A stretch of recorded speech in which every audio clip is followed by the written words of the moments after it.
All right. Brew some coffee, pour a cup. It's time for some more coffee talk. It's Baschamania! Let me tell you something, brother.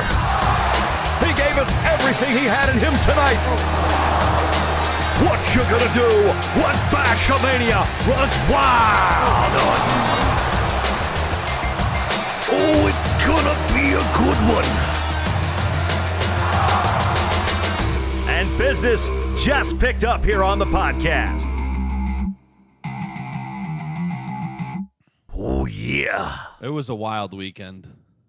Yeah, sure was. I'm exhausted. Like, we tried doing this last night, and when you didn't text me right after the Big Tens, I thought of like an hour later. I'm like, I didn't even think about it. I'm like, oh, yeah, this isn't happening tonight. Like, this weekend was just one of those, like, exhausting weekends from, like, start to finish. Like, Friday to Sunday, just...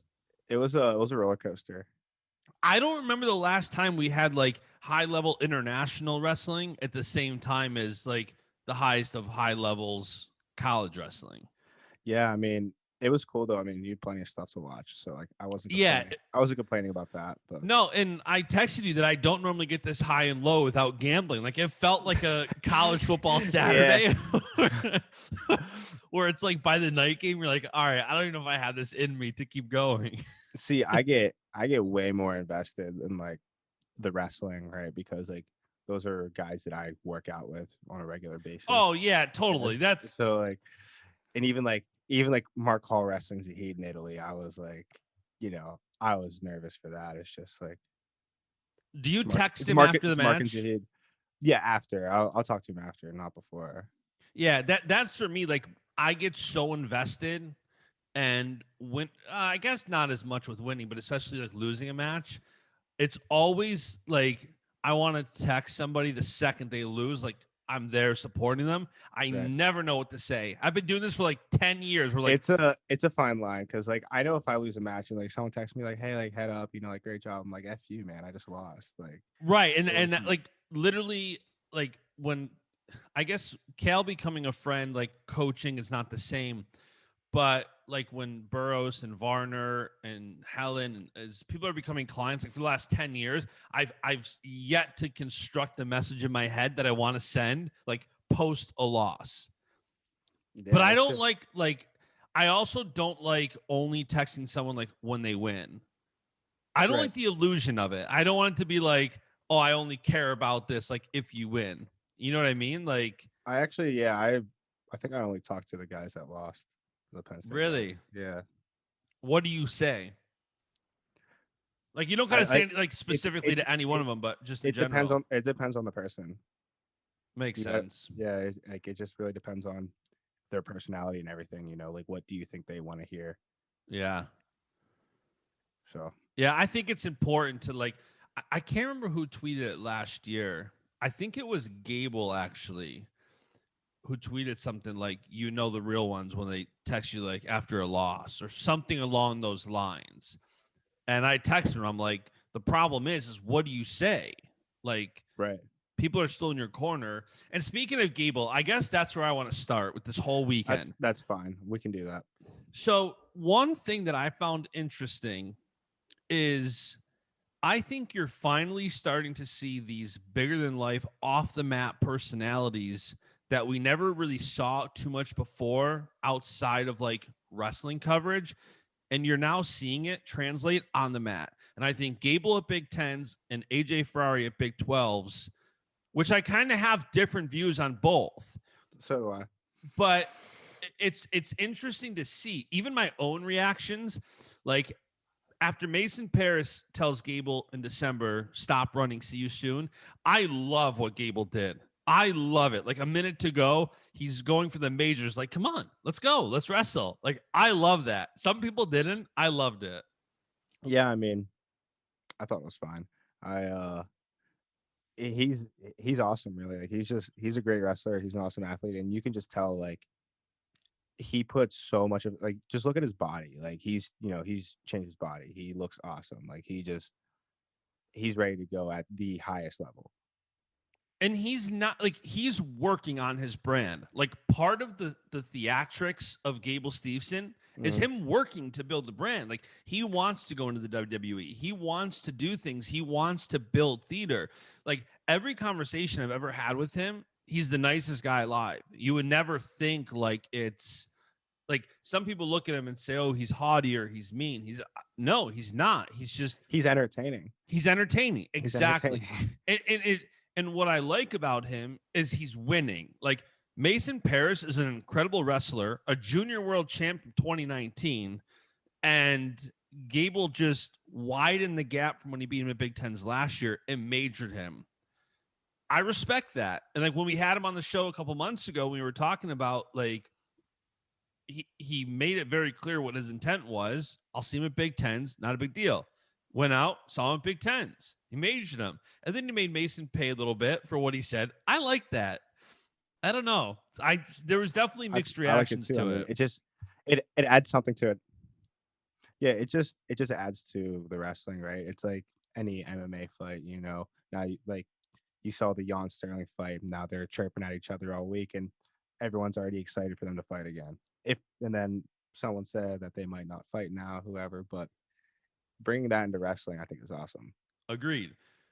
And on a similar front, but I feel different. I don't know why.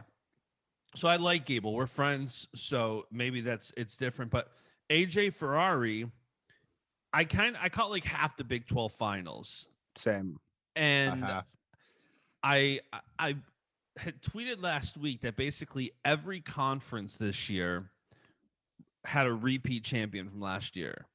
So I tuned in again at the end of Big 12s to kind of see how the team race was going. And it came down to AJ Ferrari, and I literally turn on and he's celebrating. He's like doing the John Smith gunpoint. He's doing like an Oklahoma O or whatever it was, or Oklahoma State O. And then I see, wait a minute, he's only like halfway through the second. And I'm like, this is ballsy. Wait, what? I didn't see that. He took him down. And then as he was walking back to the center, he's like getting the crowd like going. He's doing the Oklahoma State O or whatever it was. And I'm like, this is insane. Like, this is mid-match, and this is ballsy. Because if he loses, he looks just like, I don't know. That's ballsy. And I'm really torn. I was expecting Social to like tear him apart, and people were loving it. And I'm like, interesting. I'm like, this is really interesting to me that people are loving this. I mean, I have to go look at it. I haven't seen it, but just from how you described it, I mean, I don't know if I love that, but some people, everyone's different, right? I mean, if that's what works for AJ Ferrari, though, and if that's what gives AJ Ferrari the confidence to, you know, win that match, to wrestle hard, then like, go ahead, AJ Ferrari, do your thing. Yeah, and I don't dislike it. I just don't know that, like, I'm just torn on it. I think because I know the risk of if he did that and then lost, right? Like, that's, you know, that's a bad look. But sure, I mean, that's definitely bad luck. Yeah. Yeah. So and again, you're like, and that's AJ Ferrari on Twitter, and what you saw with Gable at Big Tens, that's Gable on Twitter. And you're starting to see these personalities that are growing on social of these wrestlers who are very good wrestlers translate on the mat. It's just, it's very interesting to start seeing this. And I think as the NCAA name, image, likeness bill goes through, and as these college wrestlers can market themselves more, I think you're only going to see more and more of this. Yeah. I mean, yeah, I mean, I agree with you with all that. I mean, you just need to have the right guys, though. I mean, it's like for me, you know, whether it was name, image, likeness, anything like that. I'm stumbling over my words today. I did that earlier. But like, I still probably wouldn't be celebrating mid-match. You know, like I don't think any of our guys would be, you know, celebrating, really taunting mid-match or anything like that. I know. Yeah, and it was like, does it add that? I think no matter where you fall in it, I think you need the good guy, bad guy. And I'm not telling him not to do that either. Same. No, like I think every wrestler needs to go do what they want to do. and just know that some people are going to love it, some are going to hate it. And That's if fine. that's you, do it. Like, I think wrestling needs that. Everybody needs people they disagree with do what they want to do. It was just an interesting thing where I'm seeing like these personalities that you're seeing evolve on Twitter. That's now translating to the map. And hey, they both won. Right. Like AJ Ferrari's a Big 12 champ. Gable Stevenson's a repeat Big 10 champ. Gable's just on an entirely another level. Clearly, they can both handle it. Yeah, I mean, we'll see how it goes in a couple weeks. But Yeah. I'm really intrigued to see AJ Ferrari against the Big Ten field. And Yeah, I was going to like ask you how you some of the think, like 197, Miles Amin and Eric Schultz, the final there. Amin is obviously a really good wrestler. I was curious at how you thought AJ might stack up against them.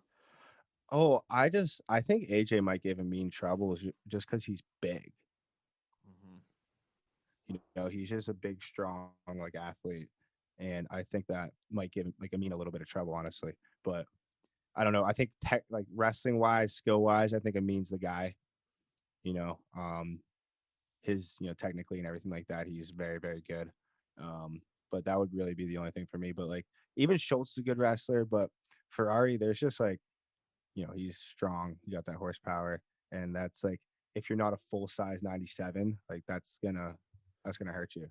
It was definitely an odd year with the number of matches people got in and the rankings and the seeds and all that. But Miles Amin was the only non-1 seed to win last night.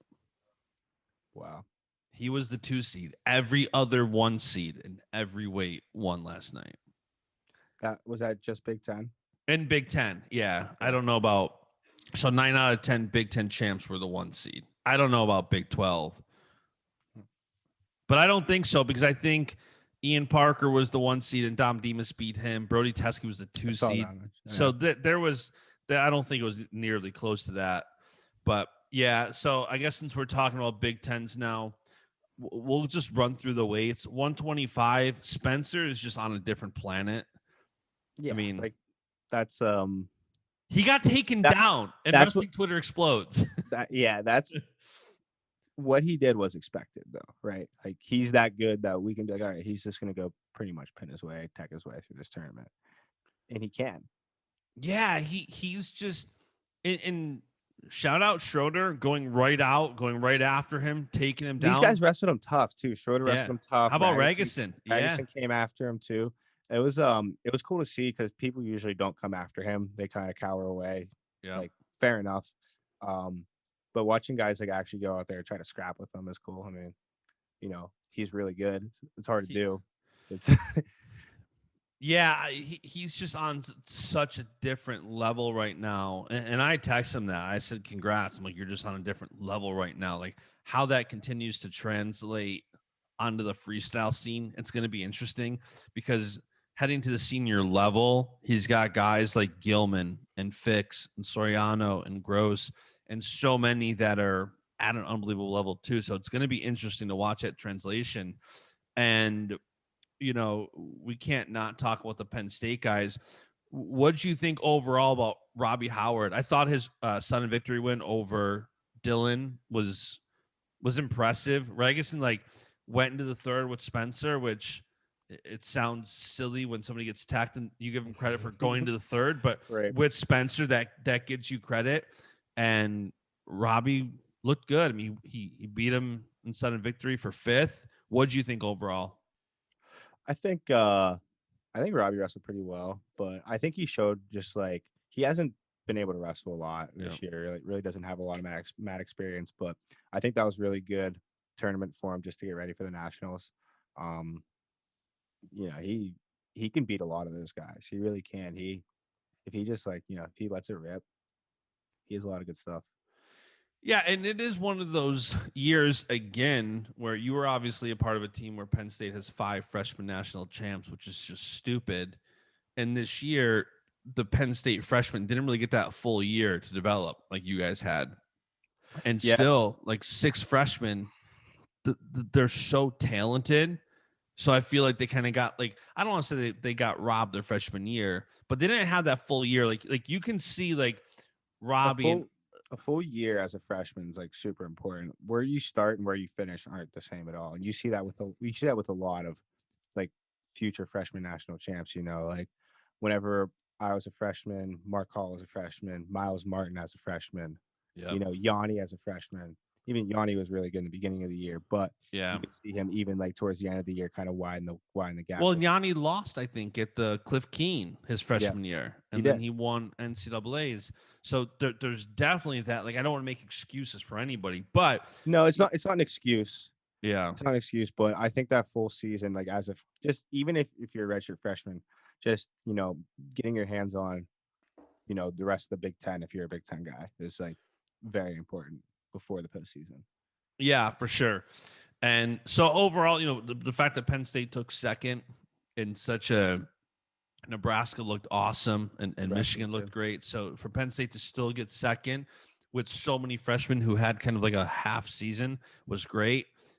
Going into 133, Roman is just he's one for me. He's one of those guys that I look at and you can see he's continuing to elevate his craft. And I know it's been a difficult year for him where he has been so hungry and the training has been so different for him because he doesn't want to overtrain and you don't know when matches are coming up when they're not. And he was wrestling the senior level or at least on some of these cards and stuff.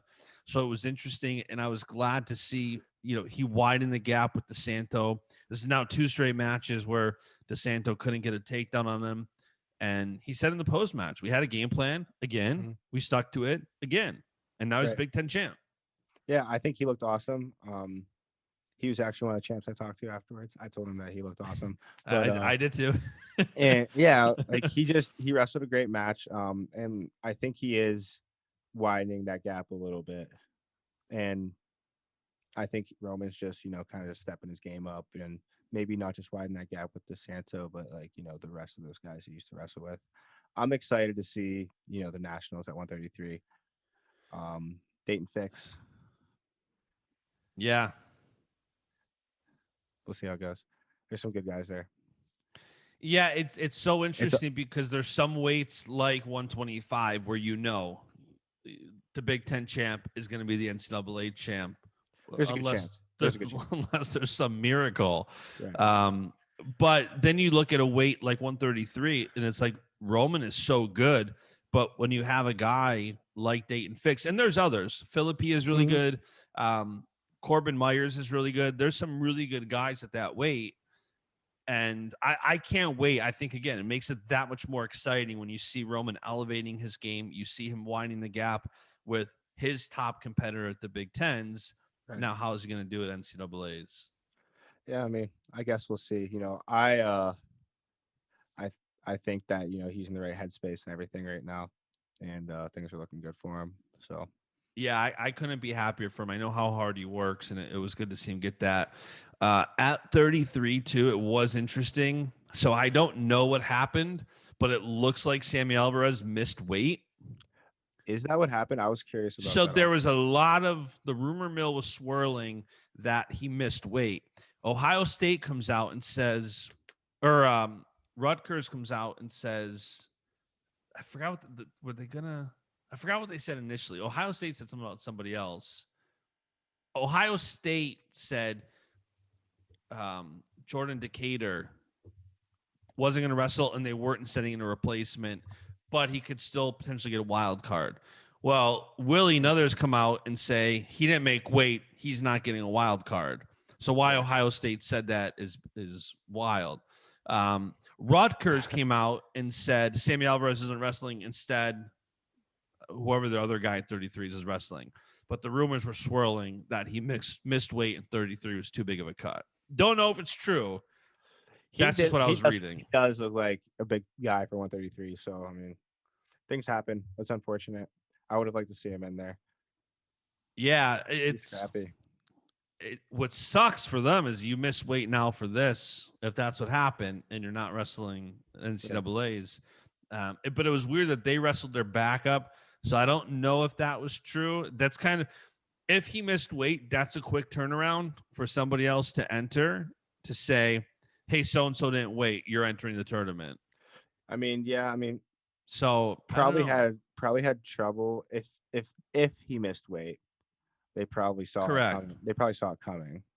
So then they probably had another guy ready Yeah.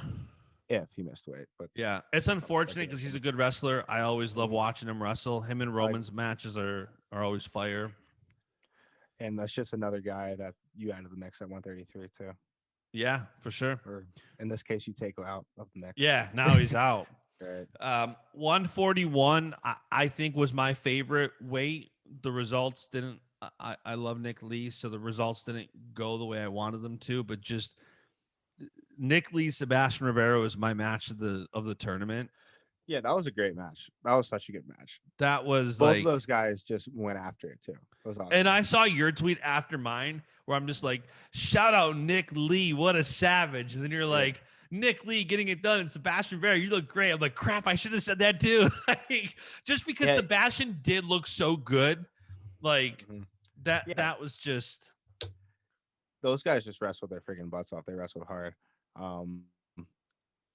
Maybe we'll see him again next week. I don't know how the brackets are gonna line up. It sounds like, and again, this is just what I see and hear. It sounds like all three Big Ten guys, Ironman, Sebastian, and Nick, are going to be on the top of the bracket. No way. That's what they're saying. Who's they? Did they announce anything yet? No, I haven't been on social media all day. So yeah, so the brackets come out Wednesday night, I believe. Nomad put out seeds based on one of the systems that they typically use, where I forgot what the name of the system is, but that's where they typically generate the seeds out of, and they have those formulas. So they were running those based on that system. But that's on a normal year. Based on that system, they would put Ironman 1, Tariq Wilson 2, Dom Demas 3, Nick Lee 4, Sebastian Rivera 5, Ian Parker 6, Chad Red 7. So you'd have 1, 4, 5 all up top, Ironman Lee Rivera. Yeah, I don't see that happening. I really don't.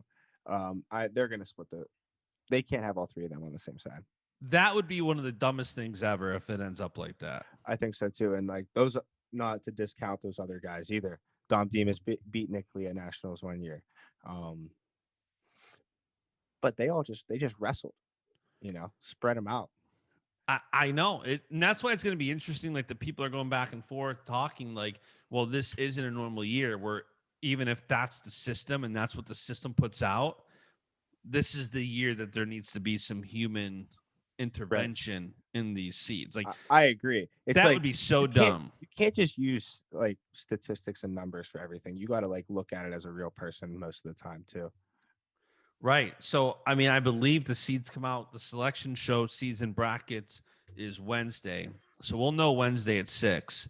But that's just wild. Nick Lee. What did you think of, the finals match? The finals. So I'm a biased Nick Lee fan. So I'm not at all. Not a biased Nick Lee fan whatsoever. Well, I'm hoping as we continue to get new listeners, I want them to know, because I get comments as we get new listeners, and they realize like they don't know the Penn State bias completely coming in, and I get tweets and for DMs. Those of you that are new, I went to Penn State, graduated last year actually, so pretty new. Still live in State College and wrestle here, so I have some ties to the program. Yeah, and so with that said, it frustrated the hell out of me to watch Ironman ride him for 3 minutes. Part of that is that, and I instantly default to the fact that I think as the freestyle folk style debate is so relevant. I was going to say something about that also. I was watching, this is totally different. I'm going on a tangent here. I was watching Big 12 Finals, Llewellyn and Mitch Moore. And they were just parallel ride laying on each other for 2 straight minutes. And I was with a couple of the guys, and I was like, if you didn't know wrestling and you were watching this, you would be like, this is the worst thing of all time. The worst. My wife, so I told you this last week, I think. But me, I appreciate the grind ride. I watch a good ride, and I'm like, that's tough to do. I appreciate that. But if you're a non-wrestler, you're probably like, what is this? Well, but even like my wife, who became kind of a freestyle fan first, she's asking me when we're watching Big Ten. She's like, "Wait, isn't that a push out? Why didn't he get one?" No, this is folk style. Then Different like a style. minute later, she's like, "Wait, isn't that exposure?" No, this is folk style. She's like, "Folk style sucks." Yeah, I mean, we don't need a push out in folk style though. I disagree. I wouldn't mind a push out I think because the edge stalling rules are stupid. yeah, I don't like some of the rules. I think a push out would kind of I don't know. I wouldn't mind seeing a push out rule in folk style. It would definitely just, make the out of bounds rules definitely more black and white rather than so much gray area for who's stalling. Because if I sprint at someone and just push them out of bounds, I'm supposed to get called for stalling, but I've never seen that happen. Yeah, well, the rules are so subjective too. It's dumb, Yeah. but that's what was my with All right, back to Ironman. Nick Lee. Yeah, with Ironman, it's like I don't know if I was mad because Nick was losing or getting ridden out, but I'm like texting people, including you, like, yeah, this is gonna help you win a world and Olympic gold. Like, and I as I'm saying, I'm like, Justin, you loved watching Zayn torture people on top. Now, because it's not somebody you like or root for, you're mad about it.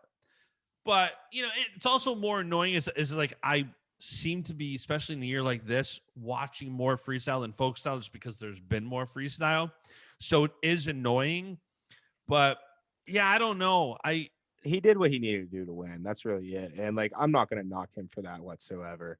Like he's a good top wrestler. That's like, he's wrestles in college and folk style. He's not, training in the Big Ten finals to win, a world championship.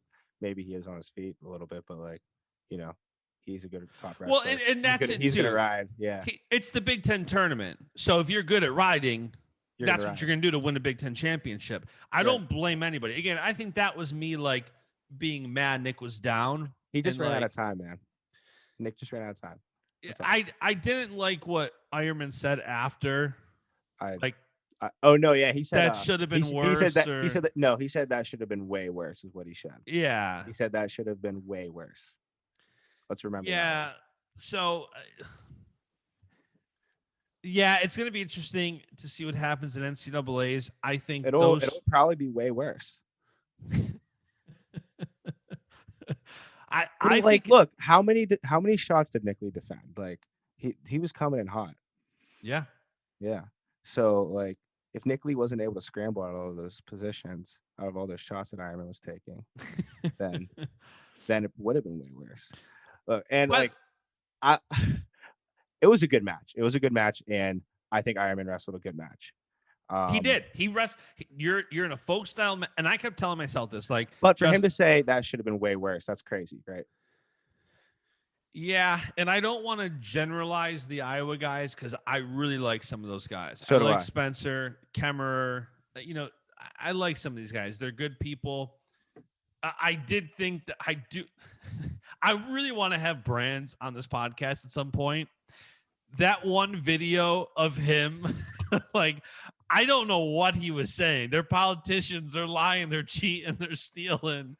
No I'm comment. like, what is going on here? This guy is just like. I've heard them say some stuff too, like from being right next to them wrestling and stuff, things like that. What was the wildest thing you've heard them say? Do you remember any of them? Nothing crazy. They just like to call people cheaters and stuff a lot. Like yeah, that. I didn't get that. He was saying that in the Spencer Lee match. Stalemates put out the video, or somebody Spencer's beating a guy 150-0, and he was like, "You're cheating" to the ref. I'm politicians. He's calling them politicians. I'm like, oh my gosh. Yeah. It's just competitive, I guess. Yeah, but Ironman has that Brands kind of psyche. Ironman seems to have adapted that. And he loves it. He seems to love it there. He does. He fits in. It's a good fit for him when he transferred there, and he said he wanted to go there to get better. He got better. He looks good. Yeah. He looks great. Yeah, you can't knock it. So yeah, that's going to be interesting to see how those three shake out at NCAA's. You throw in guys like there's no guarantee, even if these. I don't think they're going to end up all in the top of the bracket. But when you throw in guys like Tariq Wilson, who's always fun at NCAA's, Chad Redd. You throw in some. Chad Redd could put anybody on their back. Yeah, So and so can that's Dom Demas, but in a different way. Yeah. that's what NCAA is like the best part about it is it's like who's going to be that upset like what's his name who beat Colin Moore? He transferred to Penn State. I'm drawing a complete blank. Kyle, Connell. Kyle What? Cannell. Yeah, the man. Yeah, like you don't see those matches coming, but you like Tariq Wilson, Dom Demas, like these guys have that in them that you're watching them, and Oh yeah. Rivera's great, Lee's great, Ironman's great, but the NCAA tournament, that weight I think is definitely going to be one of my favorites. People keep asking my Yeah. favorite. I don't know, but that's 41. up there. I'm definitely most excited for 41. Probably 84 and 41. Yeah, 84. We'll get there. We will get there. 49. Rich Lovett. I'm such a fan. I am Wow. such a fan of He him. Like, gained so many fans this weekend too. And like what we so I was watching, like I said, with some of the guys here, and what we liked about him too is like he was like messing around too. Like he was like throwing guys and then just like laughing and like cheesing and like doing stuff he was like having signaling. fun. Yeah, it was cool. It was cool to watch. Um, I thought he was very competitive against Sasso too. I think Sammy Sasso wrestled a great match. I actually so he was looking for a reversal for a while, and I was saying he's 100% looking for a reversal so that he can get that riding time down. But yeah, man, that was a good match. Sasso's tough. He's just like He's so good. When just he's like in his element, he's so good. he like up here, he's tough, man. Yeah. Yeah, I like watching him scrap. And it doesn't look like Bo Bartlett's going to get an at-large bid. He didn't qualify at Big Right. Tens. Which sucks, but hey. Yeah, it sucks. I was bummed. Rich Lovett is definitely my guy at 49 at NCAA's. Bo Bartlett, his match with Yaya Thomas is just an overtime king. That's what I said. Is that what you said to me? I texted you that. I said he's the overtime king. Yeah. Well, that's why that exact verbiage is in my head. That's spot on.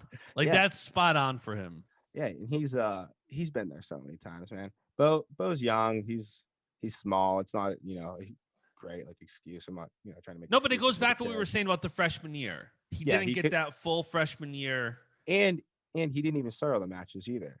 Yeah, they had Verclaren wrestle some of them. They had Terrell wrestle some of them. And there was a lot of Twitter. Wrestle. There was a lot of Twitter commentary, and I can't remember if we talked about it here or not. But there was a lot of Twitter commentary like, "Hey, why doesn't Penn State put Bartlett at 41 and Nick Lee at 49? Bartlett looks like he could be perfect at 41." So, and I don't want to say he looks undersized at 49. But pretty small. He weighs in like he's a 141 pounder. Yeah. So like when the like a Yaya Thomas match, like Bartlett needs to be a full size 49 guy. It would help win that match. Yeah. I wouldn't say he needs to be to win that to win anything. Yeah, that's true. He's a great talent. He's a good wrestler too. And probably won't get that bid, but if he does, I'm sure he'll make the most of it. But if not, it's all good. These bids are stupid this year, but at least Penn State's got 9 going. 57 for the life of me. I cannot get used to Deacon as a 57 pounder. He looked awesome. He looked awesome. He looked big. I love Kassar's tweet out of nowhere. So do I. He's just like, Ryan Deacon is so handsome. Out of nowhere, like you're just scrolling Twitter. Yeah.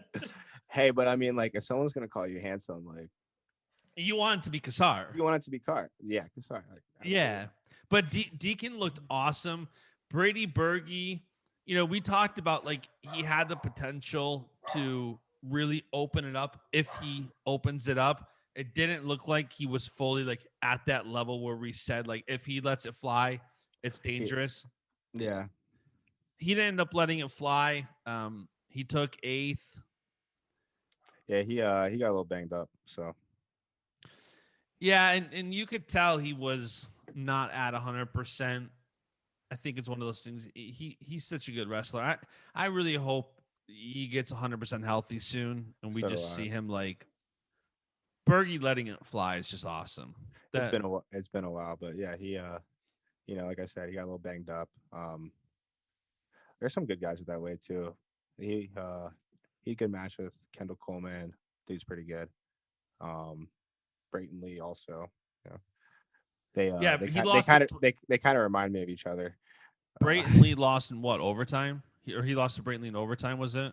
Something like that. Yeah, Yeah. it was either late match or, but either way, I mean, I thought Deacon looked great. Caleb Young wrestled good too. Um, Yeah. Deacon he does not look like a 57-pounder. And I say that every time. he wrestled 149 for a year. I don't know how. He I don't know does. how either.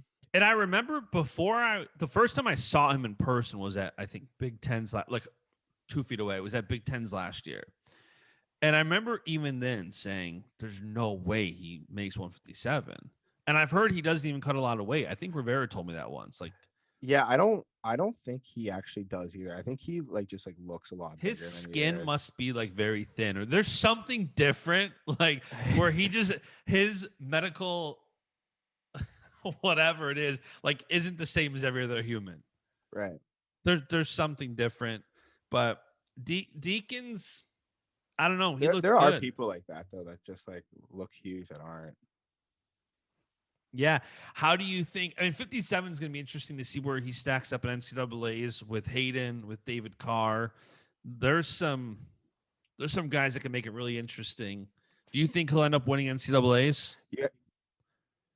Deacon, you Yeah. cut out there for a second. I couldn't hear you. So with guys like Hayden Hidley and David Carr back-to-back Big 12 champ. You know who my pick is at 57 now after this weekend? Deacon? Maybe. You actually don't know. I'll tell you later. But I think Deacon has a very good shot at winning, but I think those three are very, very good. Yeah. I think any of those three can win it. They can. I think David Carr is very good. I didn't get to see him at NCAA's last year. So I was curious to remember last year seeing how he was going to stack up. Hidley was right there with Nolf. It's going to be an interesting weight. I wonder how they'll seed that. You got to put Hayden up top as the 1 seed. You have to.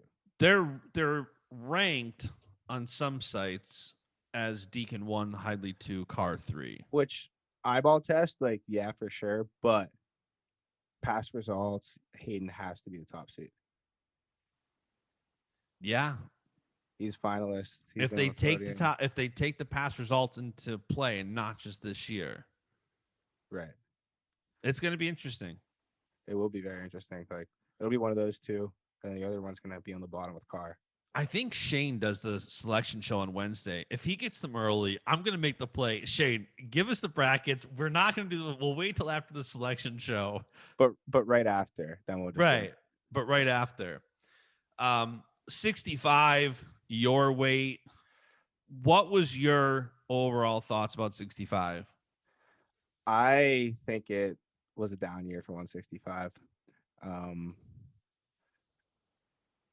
Of course it is. You're not there anymore.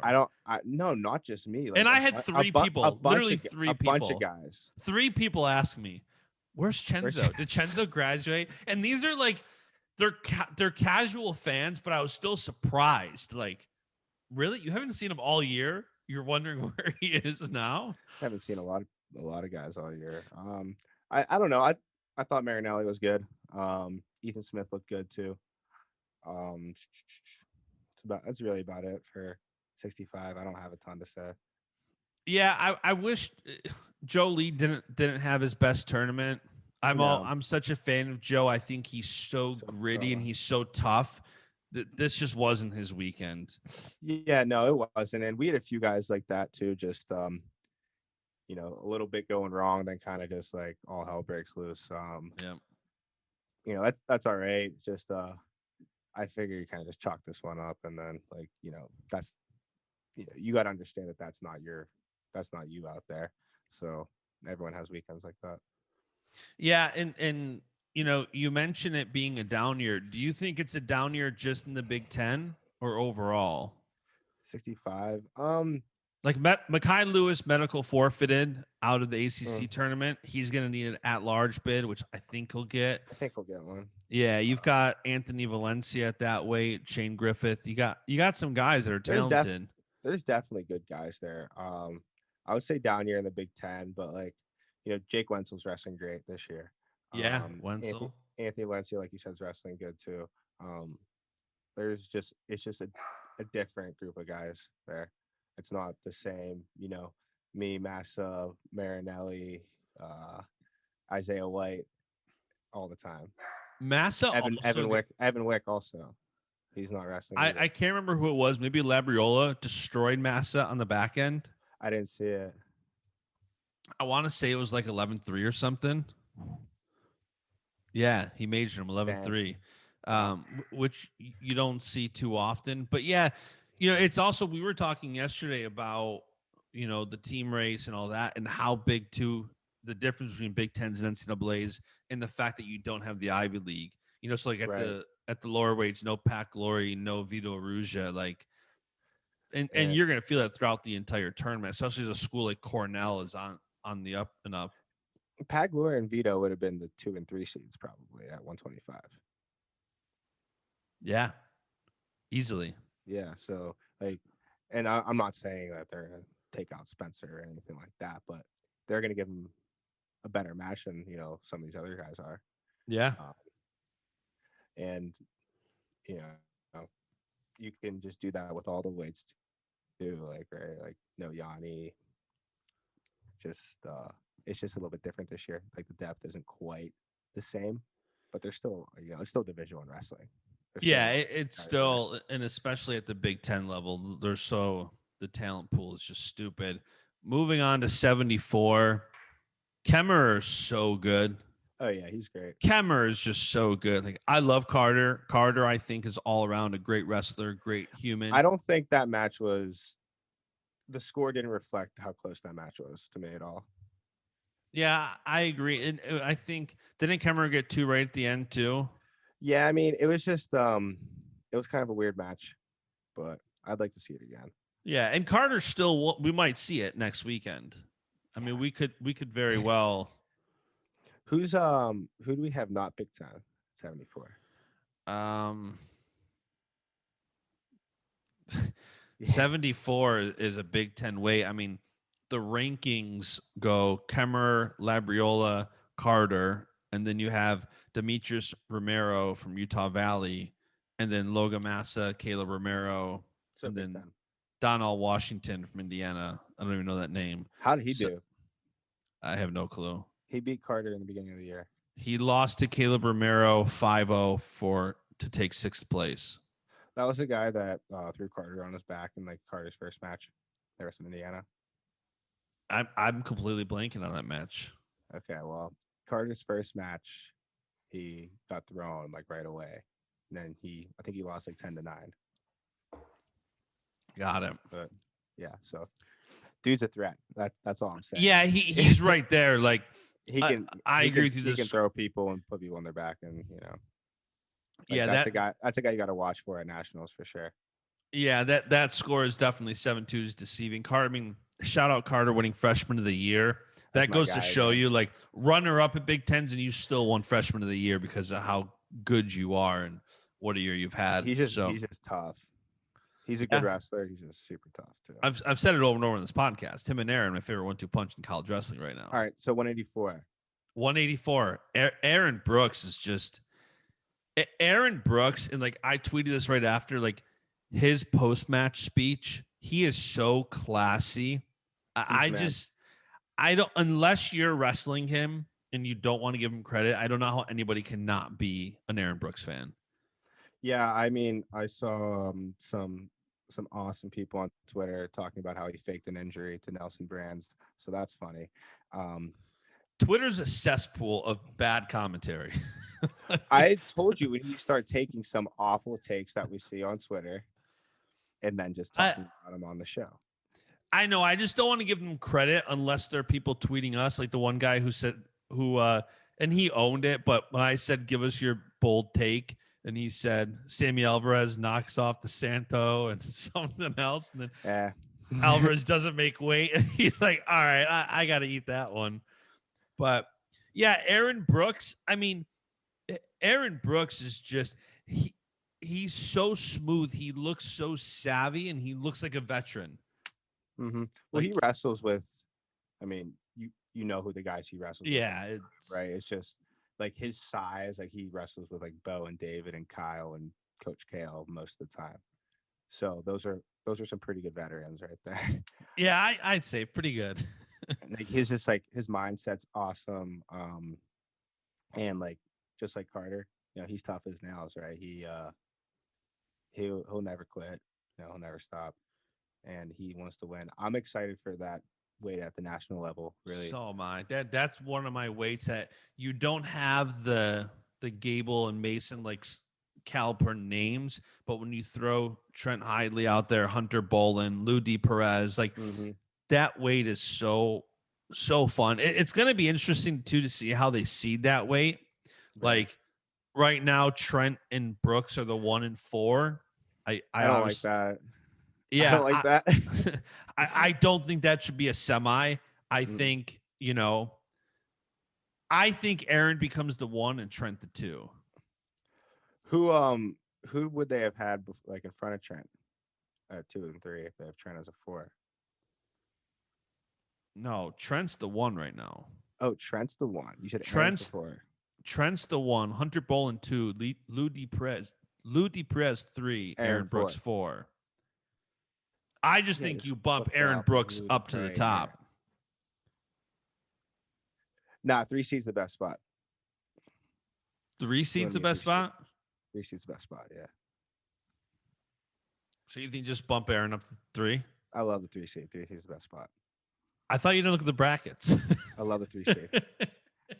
Were you 3 both when you won NCAAs? Yes. Yeah. Okay. Well, I don't blame you then for it to go. Who was the 2 when you won it? Was I 3 both years? My freshman year, I was 3. I don't know. I'll have to think about it. We're gonna have to look this up real quick. My memory's starting to go. NCAA Cenzo Championship. Actually, if I just look at WrestleStat, that might have the answer. Because you'll know based on who you beat, because you beat him in the semis, then, right? Right. Maybe I was the 2 seed. Your senior year. This is ranking. I don't know if this was seed.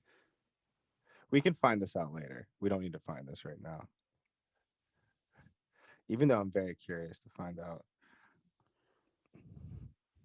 Either way, it doesn't matter. So 18 season, if it was C, or if this was rankings, it says Imar was the 1, McFadden was the 3.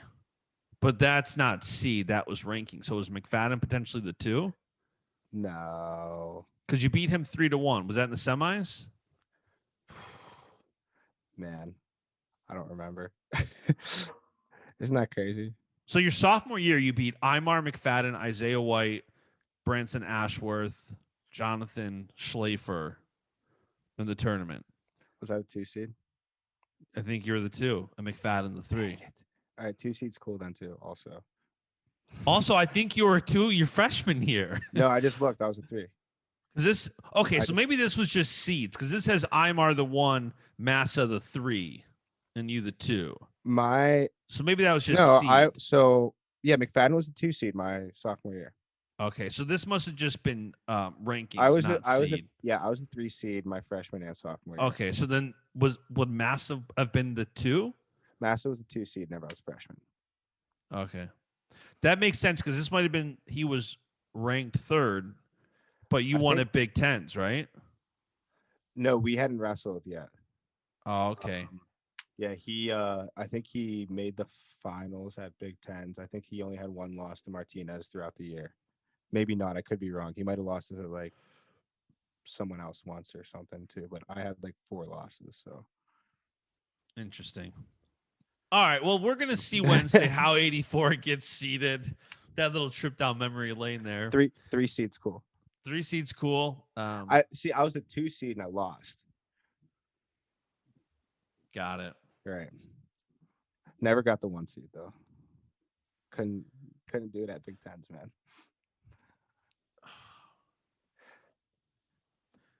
Yeah. Interesting. All right. Moving on to 97. It is what it is.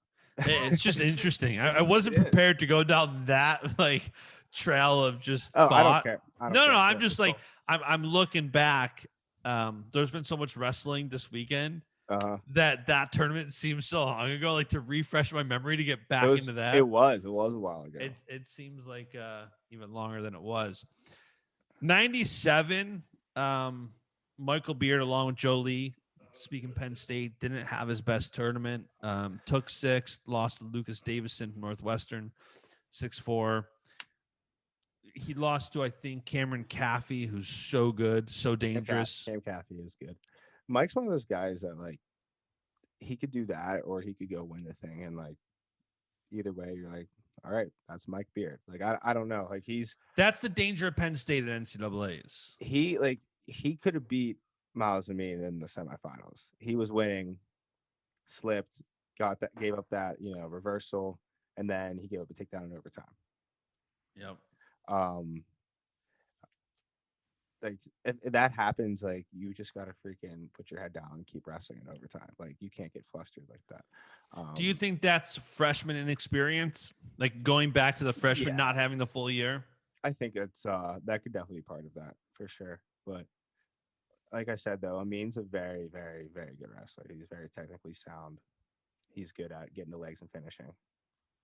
Well, he's ranked in the world, I believe. Like he yeah. He's a pretty like, damn good wrestler. Too, so like I was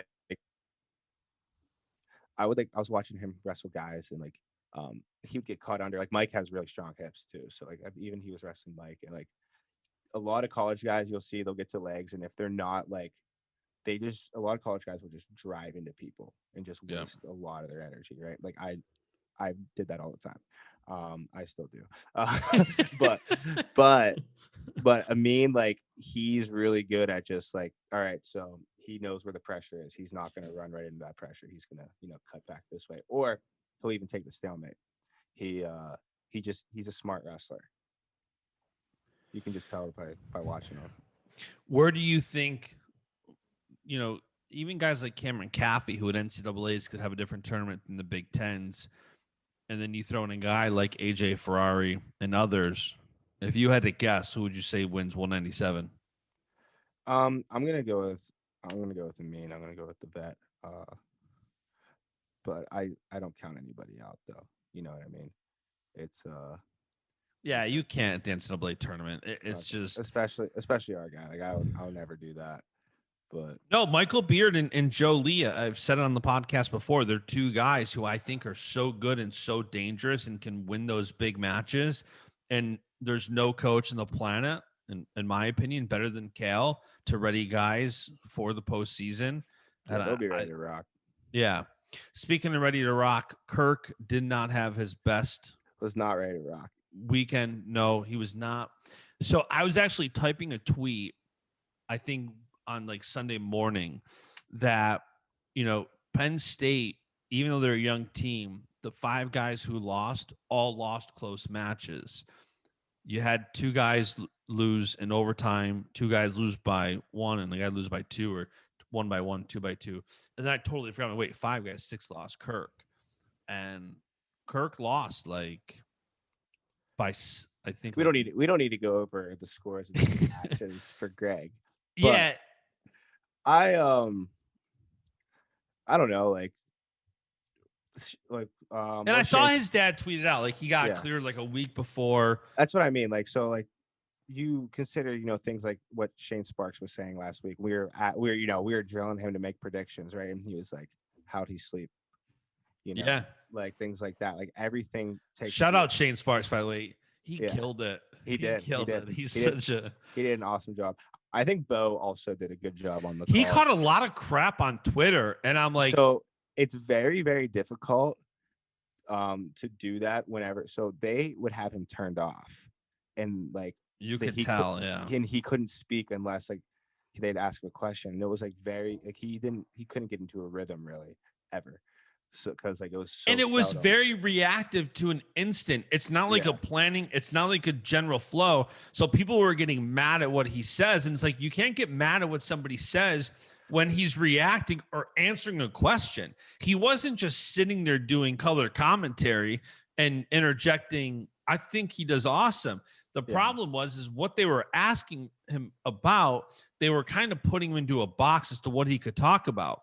So I was kind of surprised to see. He actually said that today too, because I was like, hey, dude, I think you actually did a pretty good job. Because like he did, and even more so for the finals. Yeah. But like they like wouldn't even have him in on a match. So like, and if there's a Penn State guy wrestling, I'm sure he's probably gonna watch the Penn State guy more so than the final match. Right. Too. And then like he's just sitting there probably watching the Penn State match, and they're like, hey, Bo, what do you think about that takedown in the finals? And he's like, yeah, that was great. didn't know this was my time allotment now. So yeah, it was very awkward. And I give credit to Big Ten. They continue to expand the coverage, and like they had 5 guys. They had 3 guys commentating. They had the post-match guy. I think it was an awesome idea. Yeah. But the execution just like it was difficult. Yeah. So I texted Bo. I'm like, because I saw he responded to someone on Twitter who was like, I hope Bo's not getting paid for this. And I'm like, dude, Twitter's a cesspool for negativity. Like, you freaking go do that then. Yeah. No one wants to listen to you. And no matter what he would have said, there would have been some haters. Like when I was doing the post-match questions at Summit 1, there was a guy literally tweeting me like, put your mask up, dude. Like, don't disrespect COVID. And I'm like, are you kidding me? Like, it slipped a little bit when I'm mid asking a question, holding a microphone. And you're telling me, don't disrespect COVID. Like, I didn't. Just no matter what you do, people are never going to be happy. And I told them, like, I think you did good. You reacted the best as you could have done. But yeah, so Kirk didn't have his best tournament. I'm hoping these next 2 weeks he gets to just get some workouts in. But I mean, Gable is like Spencer. He's just on a completely different level. He manhandled Mason Paris. Yeah, that was interesting. I mean, I wasn't like shocked. I was surprised, but I wasn't like, wow, like I can't believe that happened. Gable's just that good. And he's been that good for a long time. And like what I love about Gable is that he's not content to be that good. He wants to be better than what he was this week, So nothing but respect. Like he's awesome. As a Penn State fan, I love Gable, but as a Penn State fan, I kind of smirk when Shane's like, the only guy to beat Gable, Anthony Cassar. I'm like, that a boy, Anthony Champ. Tony. Yeah. But yeah, I wasn't surprised either. It's one of those things that like when you see it, you're still kind of in awe of how good he is. You're not really surprised at the outcome, but like his ability to get a takedown on a guy like Mason is just wild. And heavyweight's one of those weights that, again, it's all heavyweight. You got Gable, Mason, Cassiope, Kirk. Like, that weight is just stupid. I think Kirk's going to end up having one of those two in a semi in order to get to a final. Oh, yeah. Definitely. And that is just a brutal road to an NCAA championship, which is how it usually goes at the NCAAs. Yeah, they usually don't hand those out for free.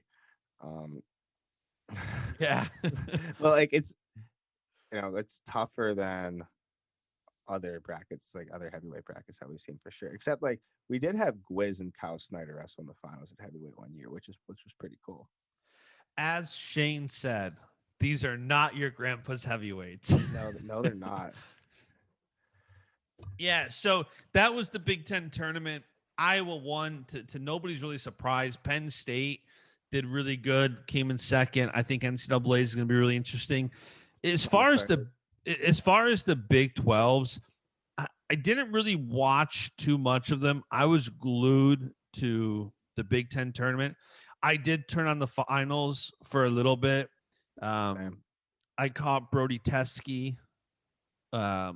Great win over Taylor Lamont, 3-1. Brody looked awesome. I kind of wish you were still at Penn State. I do. I mean, I like Brody Teske, so yeah. I didn't really know him too much. I don't follow high school wrestling too much, so some of these guys I don't really start following until they get to the college scene. But yeah, he looked awesome. Like he's a guy that like he could he could be in the national finals next week. What do you think a score with him and Spencer would be? I'm not gonna go there. I like what I don't know. Like, what do you think? I have no clue. Like, it's tough for me when you see guys in different finals. Like Spencer's so good. Brody also looked awesome. I mean, I don't know. I have no clue. Yeah, it's just I don't want to start predicting scores now. Like, come on. Yeah, that's true. I love when Spencer gets pushed. I feel like we see it even better, Spencer. And everybody, like, I'm not rooting against Spencer, but everybody always roots for the underdog. Right. Like, if somebody upsets Spencer, everybody's gonna go nuts, just nuts. So I've like I said before, I've known Spencer forever. You know, we grew up wrestling same clubs. I root for Spencer. I like when guys go out and try to wrestle him hard because same. You know, that's just what you do. But like that's what I loved about Ragusan. Ragusan just continued to go after him, looked good. It usually does, and going after him usually doesn't end up super well. But like it's like I don't know, it's better than just like turning over and letting them take you down, right? Letting them. Yeah, I feel like some guys wrestle guys like him just not to lose. Let me not get teched. If I can get maged, I'll be happier. If I don't get maged, I'll be happy. And I get it. There's a place for it, especially like in a team race. Like Neville's. Snyder was supposed to go out and major or tack or pin Neville's. Like you're going out there, like not. Now, I'm not saying like a win is potentially off the table, but you maybe in that situation have a mindset, especially to not win or not lose by a margin. But there's so many guys that run from somebody like Spencer. And I'd say Dylan didn't run and Schroeder didn't run this weekend. No, they didn't. But they didn't get awesome outcomes, but they both got attacked. I think everybody just kind of admired how they wrestled at least a little bit though. So. Who would you give the Hodge to right now, Spencer or Gable? I'm giving it to Gable, and that's because Spencer already has one. To be quite honest with you, I know that's fair. That's not a criteria, but yeah, that's pretty much it though. Yeah, it's a tough one because I look at Spencer already has one, and Gable's field of competition is definitely tougher. I think so too. That's the deciding factor for me is the field of competition. You really can't go wrong though. No, either one, they both deserve it. I think so too. So there's a couple other matches. Big 12's Dayton fixed. Looked like Dayton fix. Dayton fix is gonna do his thing. It's gonna be interesting.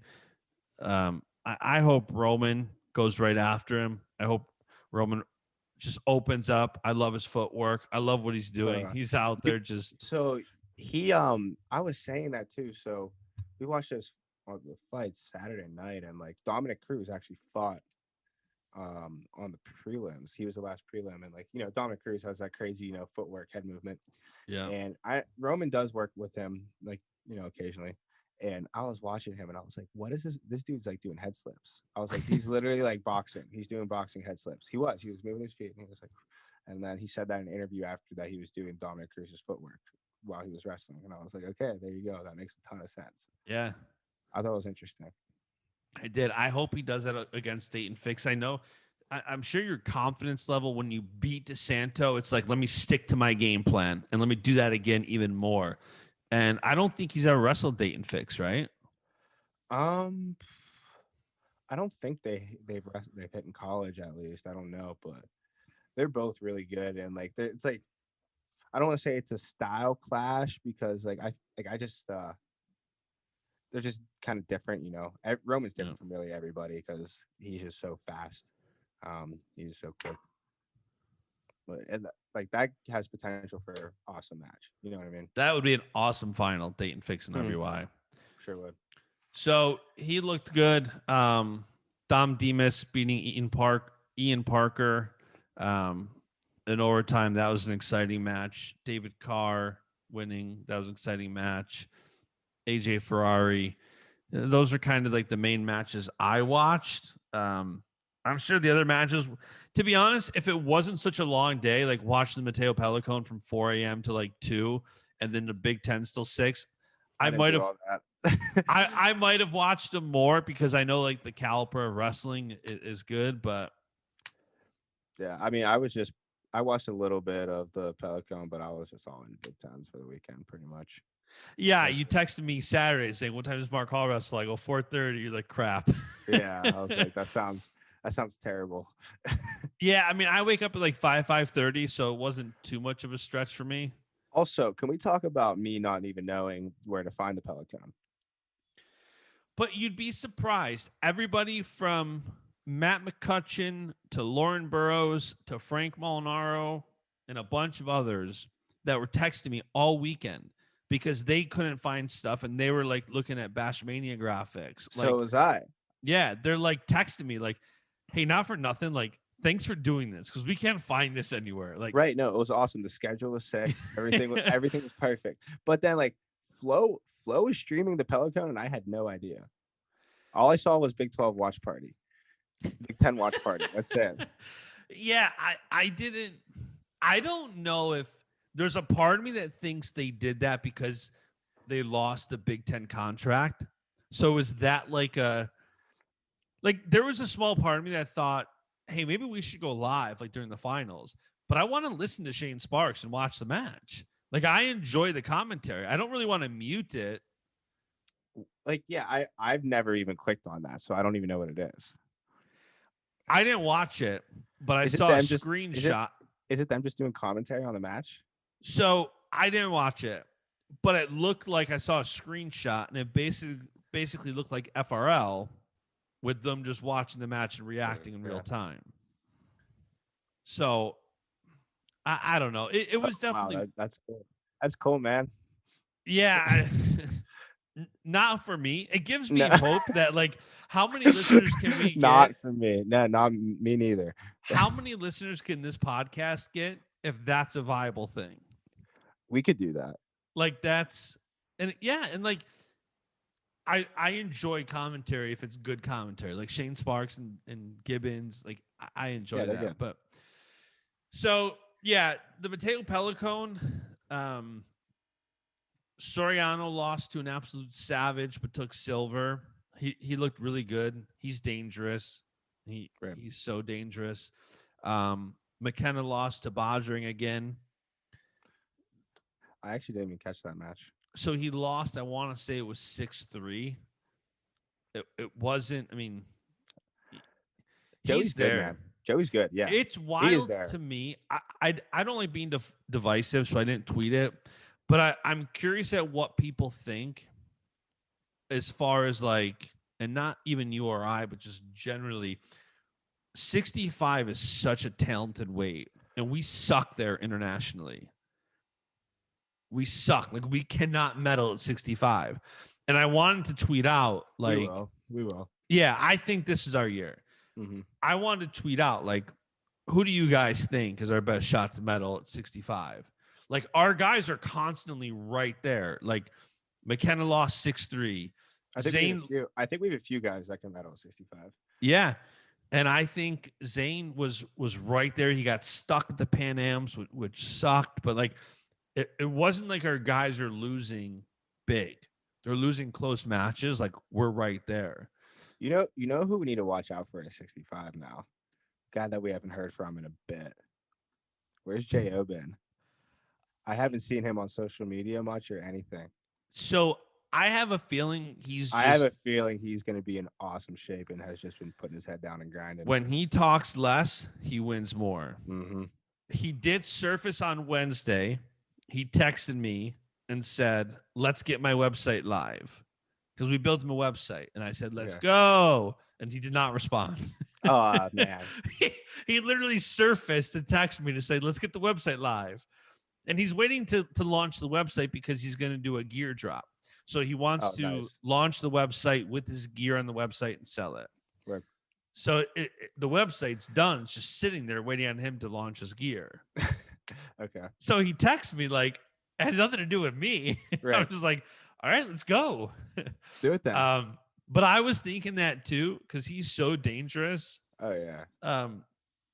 I'm also hearing rumors that one guy is going to potentially unretire from the weight. Yeah, I've heard that too, man. So I don't want to spread rumors. I'm going to wait for that guy to come on the podcast and say it's official or not. But he was a low seed in the past who won a tournament. We'll see. We'll see what happens. Yeah. That So would be yeah, exciting though. That would be cool. that would be sick. And there's a lot going. Well, we're going to leave it at that. Yeah. 74 biased. I think Burroughs got hosed. I think he got home field advantaged to Chamizo. Jordan got put on the shot clock twice, and Chamizo won 3-2. Which I didn't actually watch the match, but the sound I did hear that the shot clocks were valid, but like JB and Chamizo, like just the sound of that doesn't sound like he's gonna be on the shot clock twice. From just how the matches have played out. But also I did see the flurry and I agree with you also. Like that's well, and I don't know the rules like that well to where I'll fight one side or another. Willie tweeted out, who I really respect his views on the rules. Willie has said, like, I have absolutely zero problem with Jordan being on the shot clock the second time, but the flurry and everything else is where I have the problem. okay. So even if the specific pinpoint is wrong, I definitely think, Chamizo had a game plan, and that's what he went after. It was interesting. Ivan Freestyle Wrestling. You happen to follow him at all? No. So he's an international guy who I think he's Russian or something.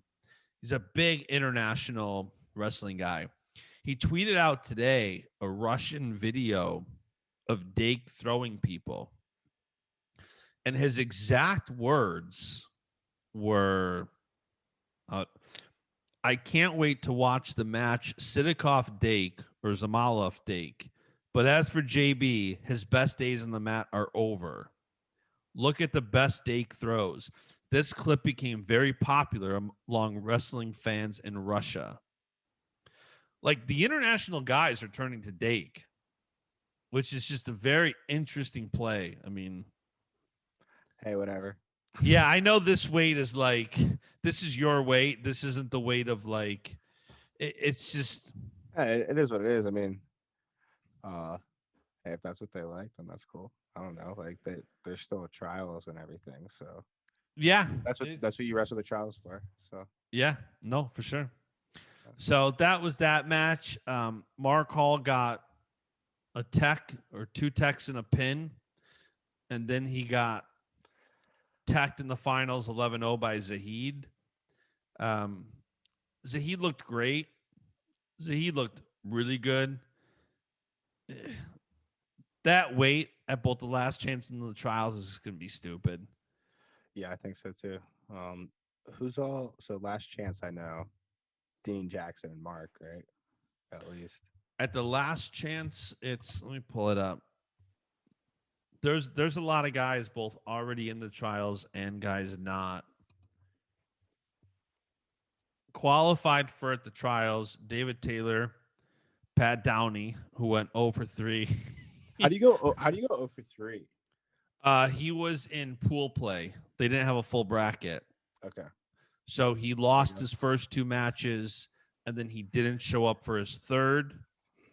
And didn't show up for his fourth. He medically forfeited for the third, and then didn't show up for the fourth. So he went 0-3. Bo Nickel, Alex Derringer, Zahid, Miles Martin, Brett Favre, Sammy Brooks are all qualified. Not qualified, Mark Hall, Nate Jackson, Gabe Dean, Trent Hidley, David McFadden, Nick Heflin, Tim Dudley, Max Dean, CJ Bruckey, Taylor Lujan. Both Deans.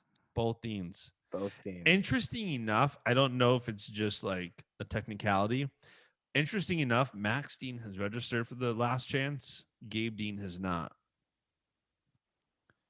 Don't know if that's just a technicality. I don't think Gabe's not going to go to last chance at this point.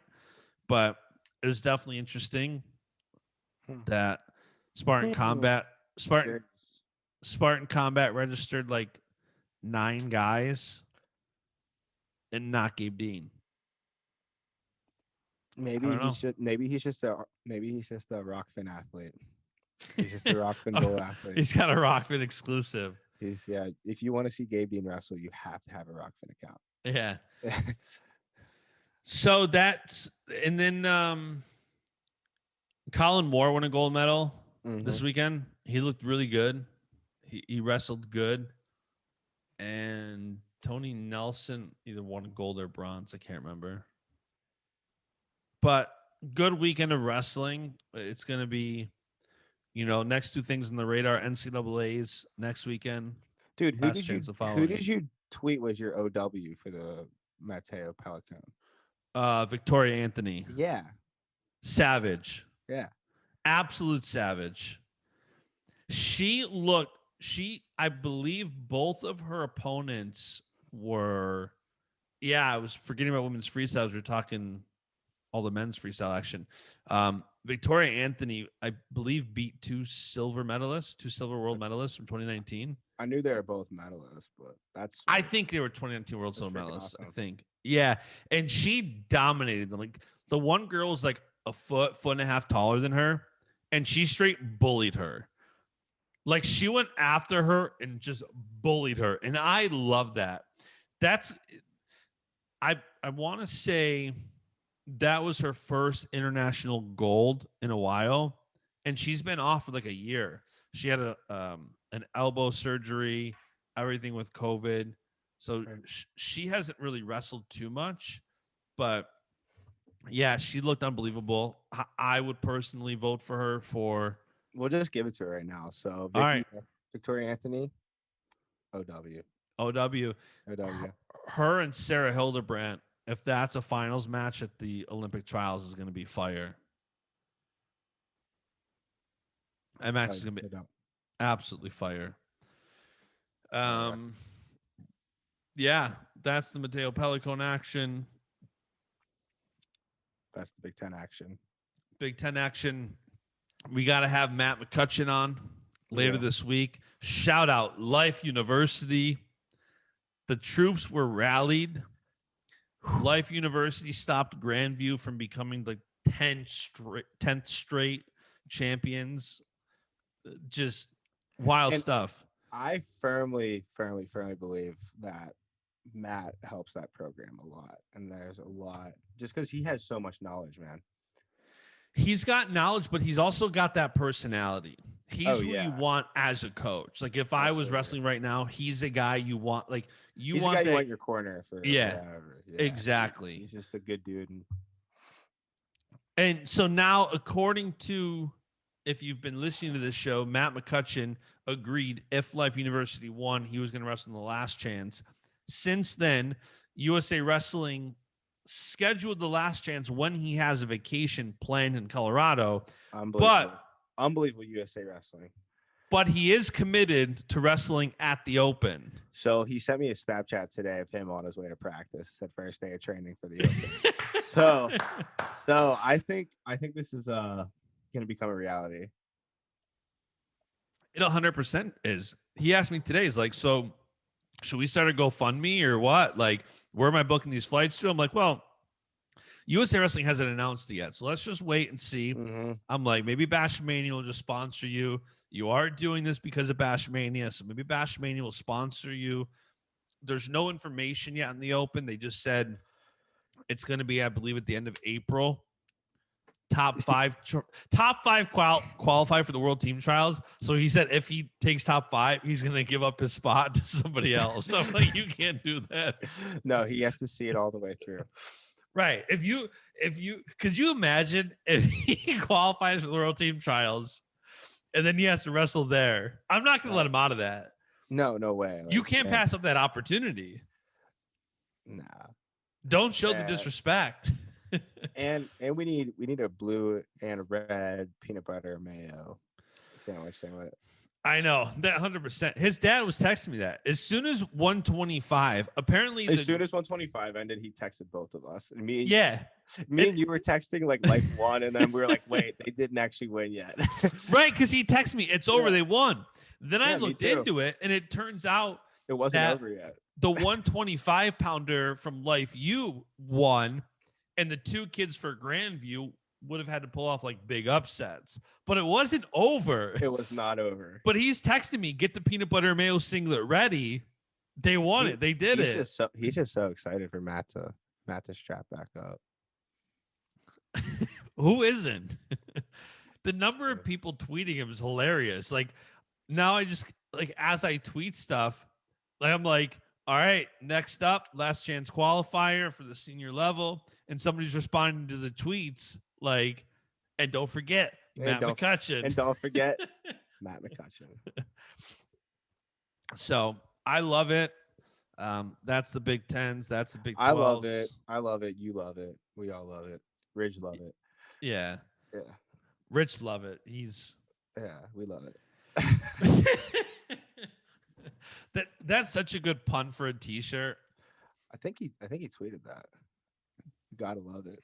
I was like, man. I just started following him after this weekend. Like this weekend put him on my radar. Yeah, likewise. And that is it for today's episode. Thank you so much for tuning in. I hope you enjoyed this conversation as much as I did. If you did enjoy this episode of the podcast, be sure to leave a 5-star rating review on Apple Podcasts and be sure to subscribe so you don't miss out on more episodes. For more wrestling content, be sure to follow Baschamania on Facebook, Twitter, and Instagram. And follow me. I'm at JBash on Instagram and at JustinJBash on Twitter. And the beat goes on.